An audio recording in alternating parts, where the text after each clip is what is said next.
Hello students. तो आज जो हम लोग डिस्कस करने जा रहे हैं तो वो हमारा क्लास 10 का ICSE chemistry chapter 2 chemical bonding का नेक्स्ट टॉपिक है, which is structure of electrovalent compound और आयनिक कंपाउंड, जिसको आयनिक कंपाउंड भी कहते हैं और इलेक्ट्रोवेलेंट कंपाउंड भी कहते हैं। तो आज हम लोग डिस्कस करेंगे और सीखेंगे कि फॉर्मेशन कैसे होती है किसी भी इलेक्ट्रोवेलेंट कंपाउंड की।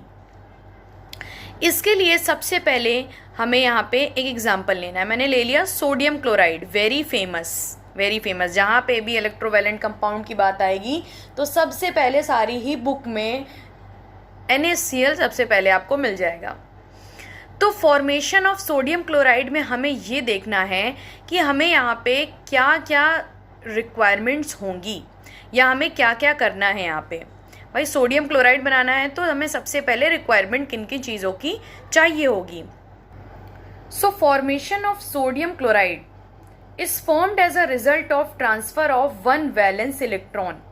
यहाँ पे सीधे से सोडियम क्लोराइड कैसे बनेगा? Transfer of valence electron. जहाँ पे भी इलेक्ट्रोवैलेंट की बात आती है हमें पता होता है कि वहाँ पे क्या होगा, transfer of one valence electron या ट्रांसफर ऑफ इलेक्ट्रॉन। तो सोडियम क्लोराइड में क्या होगा? Transfer of one valence electron. किनके बीच होगा? दो एटम्स के बीच में होगा। और वो दो एटम्स कैसे होने चाहिए? एक मेटलिक एटम होना चाहिए और एक नॉन मेटलिक एटम होना चाहिए। अब attainment of stable electronic configuration क्या चीज़ है? तो देखते हैं सोडियम एटम की अटेनमेंट क्या है, क्या अटेन करता है। तो attain stable electronic configuration of nearest noble gas neon.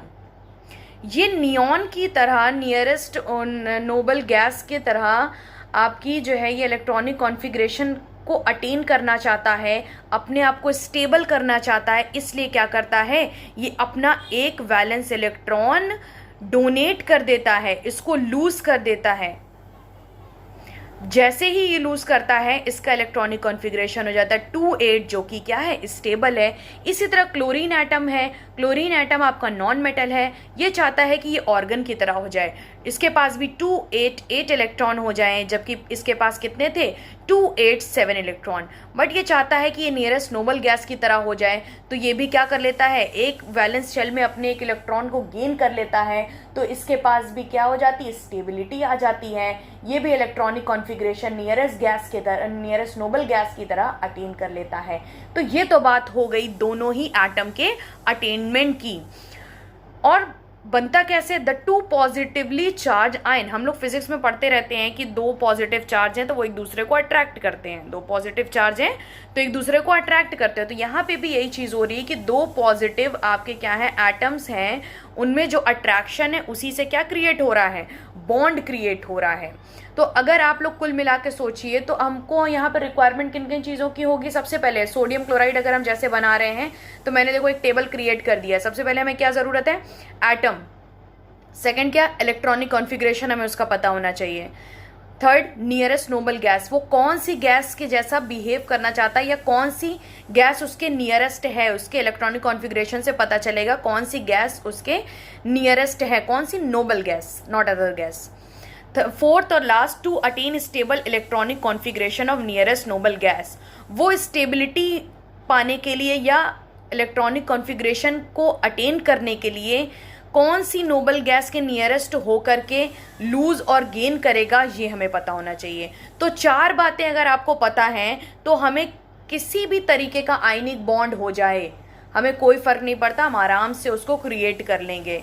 चाहे वो कैल्शियम ऑक्साइड का हो, मैग्नीशियम क्लोराइड का हो या NaCl हो, कुछ भी हो, हम उसको क्रिएट कर लेंगे। तो सबसे पहले हम लोग बात करते हैं एटम्स की। तो कौन कौन से एटम की ज़रूरत है इसमें? एक सोडियम एटम और एक क्लोरीन एटम। सोडियम आपका मेटल है और क्लोरीन आपका नॉन मेटल है। इलेक्ट्रॉनिक कॉन्फ़िगरेशन सोडियम का 2,8,1, क्लोरीन का 2,8,7।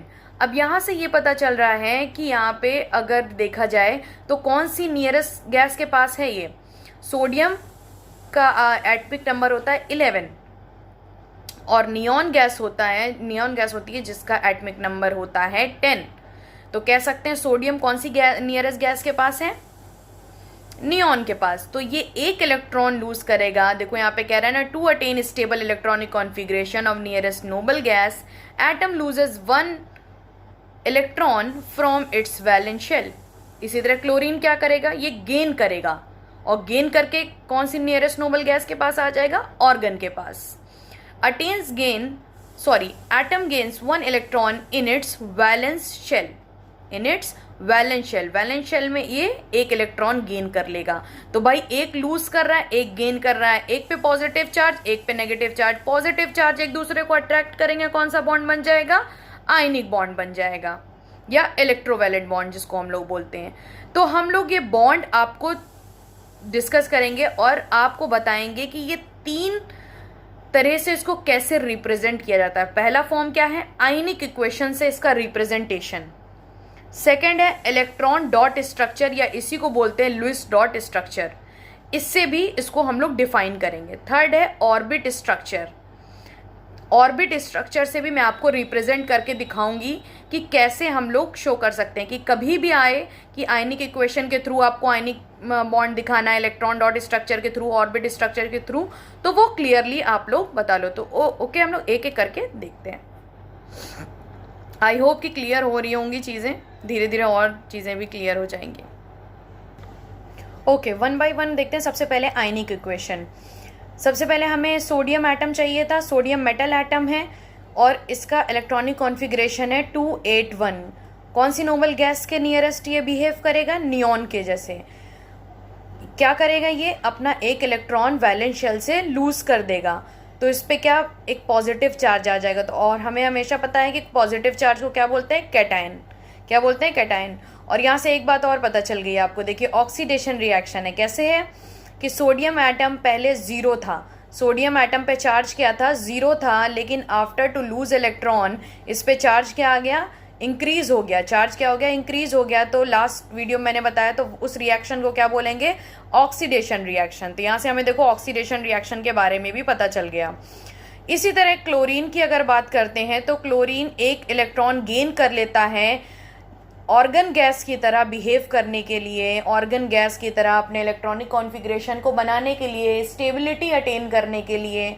तो उसका एक चार्ज कम हो जाता है, एक चार्ज माइनस हो जाता है, इसीलिए ये इसका चार्ज रिड्यूस हो गया, चार्ज इंक्रीज की जगह डिक्रीज हो गया, और ये रिएक्शन हुई रिडक्शन। और ये जो चार्ज आया इसको हम लोग बोलेंगे एनायन। और इलेक्ट्रॉनिक कॉन्फ़िगरेशन अब क्या हो गया, क्लोरीन 1 माइनस का 288। अब आफ्टर टू देखिए एंड रिजल्ट में क्या आया, Na+Cl था, और जब Na पे 1 पॉजिटिव चार्ज और Cl पे 1 नेगेटिव चार्ज आया, तो नेगेटिव से पॉजिटिव क्या हुआ, कैंसिल हो गया, अट्रैक्ट हो गया, और कौन सा कंपाउंड बन गया, NaCl, जो कि हम बना रहे थे फॉर्मेशन ऑफ सोडियम क्लोराइड, जो कि जिसकी फॉर्मेशन हमको चाहिए थी। तो एक तरीका हो गया आयनिक इक्वेशन के थ्रू। दूसरा मोस्ट इंपॉर्टेंट पूछा जाता है इलेक्ट्रॉन डॉट स्ट्रक्चर। तो सबसे पहले तो इलेक्ट्रॉन डॉट स्ट्रक्चर में एक बात समझ लीजिए कि डॉट सिर्फ वैलेंस शेल के इलेक्ट्रॉन्स का ही बनाया जाता है। ये नहीं कि हमें तीनों शेल्स के या चारों शेल्स के इलेक्ट्रॉन को ड्रॉ करना पड़ेगा, नहीं। जैसे सोडियम एटम है, सोडियम एटम के आउटर मोस्ट शेल में कितने इलेक्ट्रॉन होते हैं, 1 इलेक्ट्रॉन। तो देखिए मैंने यहाँ पे 1 डॉट से इसको रिप्रेजेंट किया है। क्लोरीन में 7 होते हैं, तो मैंने 7 डॉट से रिप्रेजेंट किया है। जब Na अपना एक इलेक्ट्रॉन लूज कर देगा तो Na 1 पॉजिटिव हो जाएगा और क्लोरीन 1 नेगेटिव हो जाएगा। फिर इसी तरह हमारा कंपाउंड बन जाएगा NaCl। तो ये तो हो गया लुईस डॉट स्ट्रक्चर, या इसी को हम लोग बोलते हैं इलेक्ट्रॉन डॉट स्ट्रक्चर। अब इसी के बाद आ जाते हैं ऑर्बिट स्ट्रक्चर पे। ऑर्बिट स्ट्रक्चर में हमेशा ध्यान रखिए कि हमें पूरे ही ऑर्बिट एटम के ऑर्बिट को ड्रॉ करना पड़ेगा, पूरा ही एटमिक मॉडल ड्रॉ करना पड़ेगा। जैसे सोडियम है, सोडियम 281, तो पहली शेल में हमें 2 इलेक्ट्रॉन फिल करने होंगे, सेकंड शेल में 8 electron, and third and last shell में 1 इलेक्ट्रॉन को फिल करना होगा। और एरो के थ्रू शो करना होगा कि इसका ट्रांसफर हो रहा है क्लोरीन एटम में, जो कि क्लोरीन में 287 इलेक्ट्रॉन इसके शेल्स में मैंने फिल किए हैं और फिल किए जाते हैं। फिर क्या होता है कि जैसे ही Na ने एक पॉजिटिव एक लूज कर दिया इलेक्ट्रॉन, उस पर पॉजिटिव चार्ज आ गया, जैसे कि आप नीचे नेक्स्ट स्टेप में देख रहे हो, एक पॉजिटिव चार्ज आ गया है, तो Na एटम यहाँ से क्या कर देगा, अपनी एक शेल को भी खो देगा। भाई जब शेल खाली हो जाएगी, एम्प्टी शेल हो जाएगी, तो उसकी ज़रूरत ही नहीं पड़ेगी उसको लगाने के लिए। और यहाँ पे देखो इसीलिए Na का साइज सेकेंड स्टेप में आपको थोड़ा सा छोटा भी दिखाई दे रहा है। अब Na पे चार्ज क्या आ गया, पॉजिटिव चार्ज आ गया, 1+ चार्ज। क्लोरीन ने वही एटम, देखो मैंने पिंक से रिप्रेजेंट किया है यहाँ पे क्लोरीन वाले को, जो Na ने क्लोरीन को दिया उसको मैंने पिंक से ही रिप्रेजेंट किया है। तो वो जो आया हुआ है उसकी वजह से क्लोरीन पे कैसा चार्ज आ जाएगा, एनायन आ जाएगा। सोडियम पे कैटायन और क्लोरीन पे एनायन आ जाएगा। इसी तरह फिर सोडियम और क्लोरीन पे एक पॉजिटिव और एक नेगेटिव चार्ज आ जाएगा, जिससे NaCl हमारा कंपाउंड बन जाएगा। अब NaCl पे अब कोई चार्ज नहीं लगाएंगे क्योंकि 1+ और 1- कैंसिल आउट हो चुका है। इसी तरह ये फॉर्मेशन हो गई, फॉर्मेशन ऑफ सोडियम क्लोराइड। मैंने आपको 3 टाइप्स में इसको रिप्रेजेंट किया है, ionic equation form, electron dot structure form, orbit structure form. I hope कि ये वीडियो आपको बहुत समझ में आई होगी। अब मैं चाहती हूँ कि आप लोग 2 एग्जाम्पल इसके सॉल्व करो जो कि मोस्ट इंपॉर्टेंट है और प्रीवियस ईयर में पूछे भी गए हैं।